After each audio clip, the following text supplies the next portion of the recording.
Oi, gente, retornando para mais uma partezinha da nossa aula. Agora a gente vai falar sobre alguns cientistas que foram muito importantes no desenvolvimento da química e um pouquinho sobre a história da química também. Então é o seguinte, se a gente for pensar em química, e eu já falei para vocês numa das aulas anteriores, numa das partes anteriores da aula, o seguinte, a química ela é considerada ciência a partir do final do século XVIII, início do século XIX, através de um cientista chamado Antoine Lavoisier. Só que isso não significa que não era feito química antes do Lavoisier, antes desse cientista. A química ela sempre existiu no mundo. Afinal, pela própria definição, química é o estudo da matéria, e matéria está em quase tudo aquilo que existe. Ou seja, desde o Big Bang, todo o universo, a gente for para pensar, ele tem química, tem átomos, tem elementos químicos, tem substâncias, certo? A gente pode citar alguns fatos históricos, citando alguns períodos que a gente tem da nossa história. Primeiro, a gente pode pegar a pré-história e citar a descoberta do fogo. A descoberta do fogo é uma das grandes contribuições da química para a humanidade. Só que o homem da caverna que descobriu o fogo não tinha noção disso. Mas, olha enquanto isso melhorou a vida deles. Eles passaram a cozinhar os alimentos, mudando o sabor, por exemplo. Alteração de sabor, eu tenho exemplo de reação química, como a gente viu reação química na parte passada. Além de citar a parte pré-histórica, eu também gosto muito de falar, e é bem interessante, citar sobre o período clássico. O período clássico é Grécia e Roma. No período clássico, a gente tem os filósofos, principalmente os gregos. Dentre esses filósofos, eu posso citar um chamado Demócrito. Demócrito ele tinha algumas curiosidades, assim como os outros também tinham. Dentre elas, de onde a gente veio, para onde a gente vai, do que a gente é feito. Então, muitos questionamentos foram gerados nesse período histórico. E o Demócrito foi a primeira pessoa a dizer que somos feitos de átomos. Foi a primeira pessoa a usar o termo átomo. O átomo, por definição literal, tradução literal, eu tenho ali A, que significa sem, de não ter pedaço nenhum, e tomos, que significa pedaços, 100 pedaços. Então, para o Demócrito, nós éramos feitos por átomos, partes pequenininhas, 100 pedaços, vários átomos para formar uma pessoa, certo?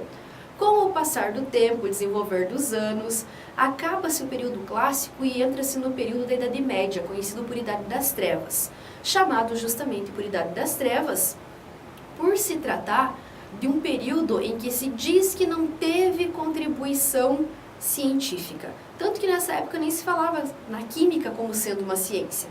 A química nessa época das trevas, da Idade Média, ela era tida como bruxaria. E nós temos aqui então um papel bem importante que são os alquimistas. Os alquimistas queriam duas coisas principais naquela época. Primeiro, encontrar o elixir da longa vida.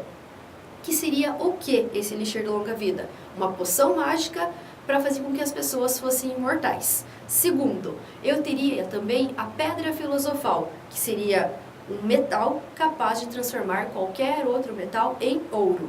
E nessa brincadeira de querer viver para sempre e querer ser rico, os alquimistas acabaram desenvolvendo os materiais de laboratório. Os laboratórios deles na época eram as cozinhas das próprias casas. Tanto que a própria história de alguns elementos químicos, por exemplo, retrata que eles estavam na cozinha e aconteceu alguma coisa e eles acabaram evidenciando esse elemento químico. Passa-se esse período medieval, esse período de trevas, e a gente tem agora a química passando a ser uma ciência. Qual que é a principal diferença, professora, entre ela ser bruxaria, coisa de alquimista, e ela ser ciência? As balanças. No final do século XVIII já existia a presença de balanças precisas, ou seja, já tinha lá a condição de ver quantas gramas tinha no começo e quantas gramas tinha no final, quanto eu tinha no reagente e quanto eu tinha no produto, certo? E o cara que evidenciou isso foi um cara chamado Antoine Lavoisier. O Lavoisier, um francês, ele chegou na seguinte conclusão no seu laboratório. Ele fez uma experiência num recipiente fechado, ou seja, sem a entrada nem a saída de ar, que é matéria, tem massa. E nesse experimento, ele verificou o seguinte, que tudo que eu tinha no começo era igual ao que eu tinha no final. E além do Lavoisier, nesse mesmo período também, tinha um outro cientista bem importante, chamado Joseph Proust. O Proust, seguindo as ideias do Lavoisier, ele só fez uma complementação. O que ele disse? Proporções. No caso das proporções, se eu for dobrar a quantidade de reagentes, eu vou ter o dobro da quantidade de produtos. Se eu for reduzir pela metade, 1/3, quanto for preciso o meu reagente, eu vou ter essa redução também nos produtos. E esses cientistas são conhecidos pelos cientistas das leis ponderais da química, as duas primeiras leis da química, certo? A primeira lei, que é a do Lavoisier, lei da conservação das massas. Na natureza nada se cria, nada se perde, a matéria apenas se transforma, massas constantes. Já o Proust, eu tenho a lei das proporções constantes, que foi o que eu falei anteriormente para vocês. Dobrou de um lado, vou ter o dobro no final. Reduziu pela metade de um lado, eu vou ter a metade novamente. Certo? Só mostrar o slide para vocês verem a cara desses cientistas. Opa, volta aqui. Aí, vai no slide, já estava lá no slide.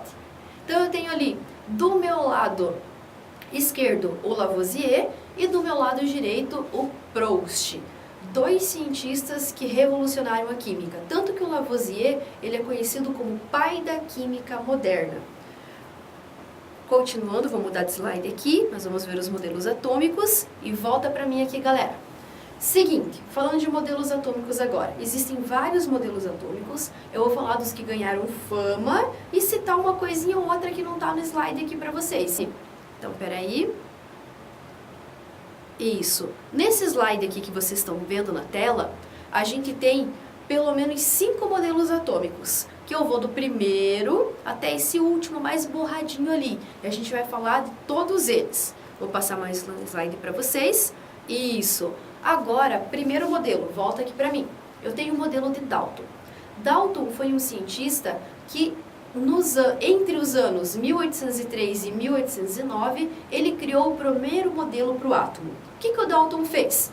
Era um cara muito estudioso, ele não descobriu as coisas do nada, ele pegou as ideias dos outros cientistas. Pegou as ideias do Lavoisier, pegou as ideias do Proust, as ideias de todo mundo que estava trabalhando na época, pegou as ideias dos gregos e ele retomou uma palavra que a gente usa até hoje, que é a palavra átomo. Ou seja, o Dalton, ele disse que tudo aquilo que existe é formado por uma pequena partícula chamada átomo. E foi o nosso primeiro modelo atômico. O Dalton fez algumas observações sobre esse modelo. Para o Dalton, esse modelo seria esférico, maciço e indivisível. Ou seja, como se o átomo fosse uma bolinha. Volta para o slide para dar uma olhada, galera. Estão vendo ali, ó? Eu tenho então a fotinho do Dalton e eu tenho também a representação de uma bolinha, no caso ali uma bola de bilhar. O Dalton também teve esse modelo reconhecido como o modelo da bola de bilhar. Lá do nosso lado direito, eu tenho uma representação simbólica que é usada até hoje. Apesar de a gente saber que o modelo dele foi o primeiro e não está certo, a gente usa até hoje a questão das bolinhas para representar os átomos, as moléculas, os aglomerados de íons. Correto, galera? Então, assim, pro Dalton, voltando aqui para mim, pro Dalton, o átomo seria uma partícula pequena, esférica e indivisível, ou seja, uma bolinha. E agora, através de tudo que o Lavoisier tinha falado, ele conseguia representar simbolicamente essas massas através das bolinhas dos nossos átomos. Porque entre o primeiro modelo atômico e o segundo modelo atômico, a gente tem a questão dos elementos químicos, que a gente vai falar melhor na próxima aula. Beleza? A gente vai ver a origem dos nomes das palavras, já retomando, continuando com o modelo atômico. Certo, gente? Até a próxima parte.